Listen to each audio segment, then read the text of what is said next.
zan zama tsammani sabon sukuni taho taho izina na yi nuni da kai sahibina. An shi ko a gidan nan kike so ki kwana zaki iya kwana. Ni suna na Sadi Sidi Sharifai kamar yadda duniya ta sani. Kowa ne ya san sunanka. Sadi Sharifin ne na gaske ko kuwa suna ne irin wanda dai muke sa ma yara in ya burge mu. Gaskiya ban taɓa amsa wannan tambayar ba amma da zan amsa ta.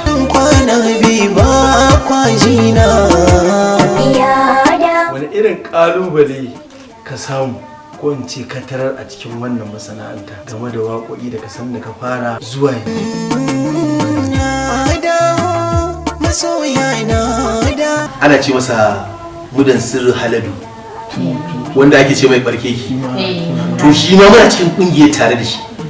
Sai ce to ai wannan da Sadi aka bawa zai yi aka ce bai Sadi sai ce Sadi Sidi Sharifai mana. Mutum daga nan ya dauki sunan nan ya faɗa masa shikenan sai suka fara yada sunan nan haka. Da dan ni a industry ba bai so na fito da Sadi Sidi Sharifai ba. mai raya da kashewa Soyayya rayuwa shi wani sa'in cakan zamo hadari. Bismillah zan yi waƙa ta a gurin da babu kamar ta wacce santa ya shiga zuciyata kuma gashi ya zama haɗari.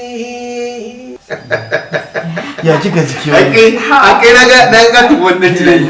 Bara ka ga kana tuna ba da su kake mai iyawa mai bayarwa da hanawa